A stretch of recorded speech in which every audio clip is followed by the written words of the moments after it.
네, 비가 좀 많이 와줬으면 좋겠는데 정말 안타까운 상황이 아닐까 싶습니다. 보다 자세한 이야기 스튜디오에 나와 있는 김민욱 환경 전문 기자와 이야기 나눠보도록 하겠습니다.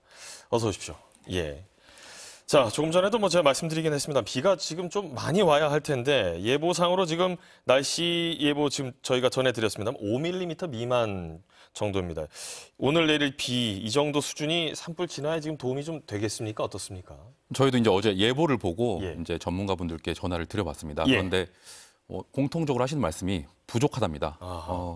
그리고 오늘 지금 진행되는 상황을 보니까 어제 예보보다도 좀 더 안 좋은 상황입니다. 그러니까 예. 원래 어제까지만 해도 오늘 새벽 그리고 오늘 오후 이렇게 두 차례 그 경북 지역, 경북 내륙, 북부 내륙 지역에 비가 예보돼 있었거든요. 예. 근데 일단 새벽에 비가 오지 않았습니다. 그렇죠. 그리고 오후에 비가 예보돼 있었는데 이 예보도 조금씩 바뀌면서 지금은 비가 그냥 빗방울에 그칠 가능성도 있어 보입니다.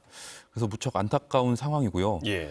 이 비 오는 형태도 이게 물론 5mm의 비가 온다고 만약 가정을 했을 때 뭔가 좀 일시적으로 많은 양의 비가 5mm의 비가 한꺼번에 와준다면은 또 산불에 좋은 영향을, 산불 진화에 좋은 영향을 줄 수도 있겠죠. 그런데 예. 지금 상황은 보면 오늘 아침 서울에서와 마찬가지로 좀 보슬비처럼 오는 상황이고. 뿌리는 비. 그렇죠. 예. 이제 그렇다면은 지금 이제 낙엽층이 두껍게 쌓여 있고 지금 뭐 다른 지역에서도 계속해서 이 낙엽층 안쪽에서 불길이 또 계속해서 살아난다 이런 이야기들이 있지 않습니까? 예. 그런 그 낙엽층 안쪽 깊숙이까지 적셔줘야 되는데 그러지 못할 것 같단 말입니다. 그렇죠. 뭐 좀 안타까운데 물론 이제 뭐 마냥 무정적으로 볼 수만 없는 게 이제 비가 오려면 이제 구름이 끼겠죠. 이제 구름이 낀다면은 어제처럼 이제 태양의 에너지 같은 것들이 좀 덜 영향을 받을 테고요. 그리고 상대 습도도 어제에 비해서 좀 높아졌습니다. 어제 산불 피해 구역의 일평균 상대 습도가 이 50%, 뭐 이보다 낮은 40% 정도였는데 예. 오늘은 지금 관측 자료를 보니까 피해 구역의 상대 습도가 60에서 80% 정도까지 올라가 있습니다. 자, 습도가 그렇게 높아졌다라는 것은 진화에 좀 더 유리하다고 봐야 될까요? 어떻습니까? 어제만큼 확산이 빠르진 않을 것 같습니다. 일단 오늘의 다행이군요. 상황은. 네, 예. 그렇다면은 바람도 좀 잦아들었어요. 예. 어제 그제만큼 불진 않고 있기 때문에 그렇다면은 이제 좀 뭐 비가 부족한 부분은 아쉽지만 예. 지금 시점에 이제 진화 자원을 좀 투입해서 뭐 좀 큰 불길을 잡는다거나 이런 노력들을 해볼 수 있을 것 같습니다. 사실 지금 시청하고 계신 시청자들도 궁금해하시는 것이 이 정도로 전국적으로 지금 산불이 퍼져가고 있는 상황이라면 비가 어느 정도 와야 이게 지금 잡힐 수 있는 것이냐. 가장 궁금한 게 이 부분이 아닐까 싶어요. 저희 이제 가늠하기 어렵긴 한데 예. 현장에 있는 분들의 이야기는 어제 30mm는 와줘야 된다 이런 말씀을 하시는 분들도 있었고요. 그렇군요. 어제 통화를 나눈 이제 기상 그리고 산림 전문가분들의 말씀을 종합해 보면은 예. 그래도 10mm 정도는 와줘야지 산불 진화에 도움이 될 것 같다라는 예. 말씀들을 하셨거든요. 30mm 정도가 와야 되는 것은 이제 진화를 다 할 수 있다라는 전제. 그렇죠. 네. 그런데 못해도 10mm 정도 와야 된다. 네, 그 정도 말씀하셨습니다. 그런데 저희가 지금 예보상으로는 5mm 미만. 그보다 나눌 것 같습니다. 그렇군요. 네. 여러 가지로 좀 걱정스럽습니다. 만약에 오늘 이후로도 산불이 이렇게 계속 잡히지 않으면 어떻게 보면 굉장히 좀 시간이 오래 걸릴 것이고 장기화할 것이다 이런 예측들을 많이 하고 있습니다. 오늘 이후로 이렇게 산불이 계속 지속이 된다면 오늘 이후의 기상 상황도 굉장히 좀 중요한 거 아니겠습니까? 무척 중요합니다. 예. 근데 오늘 일단 비 예보가 있었지 않습니까? 예. 그리고 지금 일부 지역에 비가 오고 있고, 근데 내일부터 4월 초까지 식목일 정도까지로 보이는데 비 예보가 없습니다. 그리고 이제 지금 대략적으로 나온 예보를 보면은 맑은 날씨들이 이어지고 있고요. 예. 내일 좀 기온이 좀 낮아지긴 합니다. 찬 공기가 북쪽에서 유입이 돼서 기온이 좀 낮아지는데 그로 인해서 내일 그리고 모레 일부 지역에 비나 눈 소식이 좀 있거든요. 근데 저희가 주목하고 있는 경북은 예. 비 소식이 없습니다. 그리고 건조특보도 지금 경북 전체에 내려져 있고 그렇죠. 기상청은 이 건조특보도 확대의 가능성이 있다고 보고 있거든요. 예. 상황이 절대 좋지만은 않습니다. 자, 그런 가운데 사실 또 어제 저녁에 전북 무주에서도 지금 산불이 지금 시작이 됐습니다. 진화에 지금 진전을 조금 보이고 있다고는 하는데 역시 이 지역도 이 기상 상황에도 좀 영향을 미치지 않을까 싶어요. 어떻게 보시나요? 일단 비 예보, 내일이나 모레 비나 눈이 예보된 지역에 전북 무주도 빠져 있는 상황입니다. 예. 그 지역 지금 확인해 보니까 지금 산불 대응 2단계가 내려져 있던데요. 그렇죠.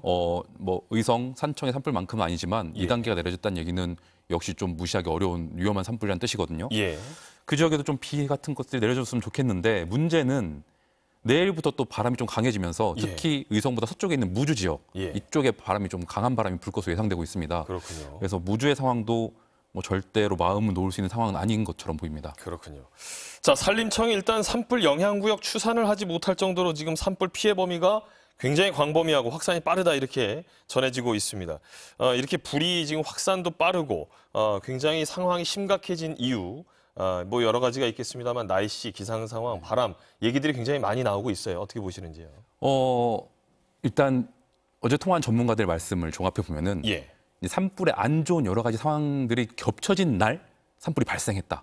그 시기에 딱 산불이 발생했다 이렇게 보고 있어요. 일단 물론 지난주에 꽃샘추위가 잠깐 있긴 했지만 3월 평균 기온이 비교적 평년에 비해 높았습니다.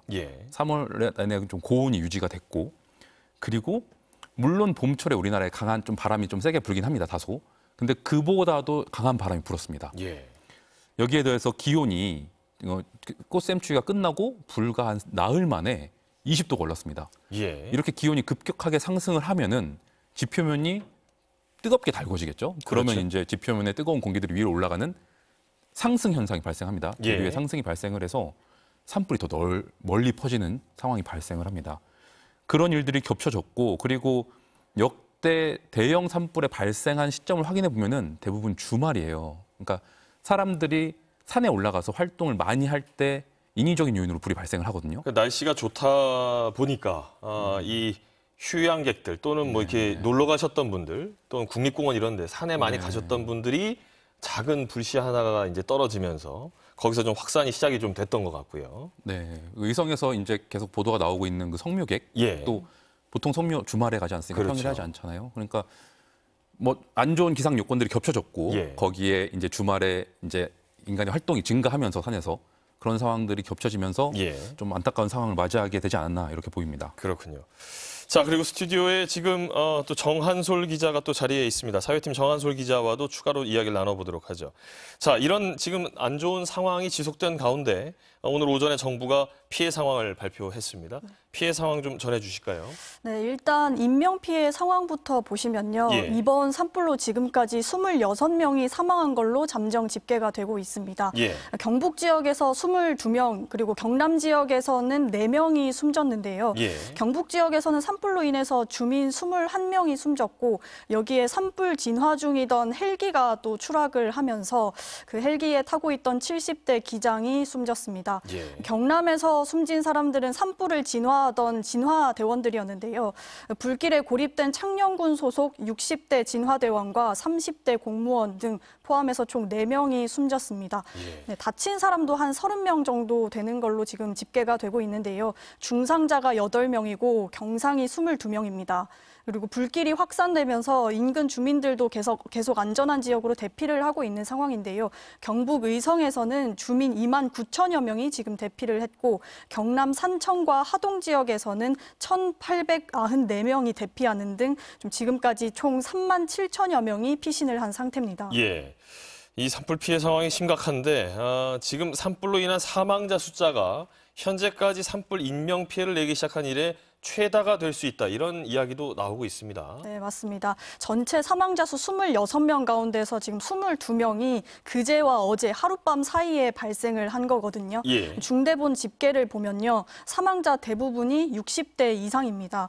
대부분 자택이나 아니면 이제 대피를 하시던 분들이 차 안이나 도로에서 숨진 채 발견이 됐는데요. 사망자 가운데서는 일가족도 포함이 됐습니다. 영덕군 사망자 일부는 이제 실버타운 입소자 분들이신데 차를 타고 대피하던 중에 차량이 폭발하면서 변을 당했습니다. 또 사망자 대부분이 산불에서 뿜어져 나오는 연기를 피하지 못하고 좀 질식해서 피해를 당하신 걸로 추정이 되고 있고요.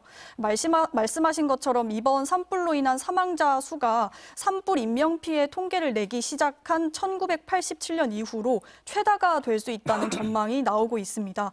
이전까지 우리나라의 산불 사망자는 연도별로 봤을 때 1989년에 26명이었던 적이 있고요. 1995년에 25명이었습니다. 또 이번 영남 지역 산불로 지금까지 집계된 사망자 수만 26명인데 산불 진압이 늦어질수록 인명피해가 더 커질 수 있다는 우려가 나옵니다. 그렇군요.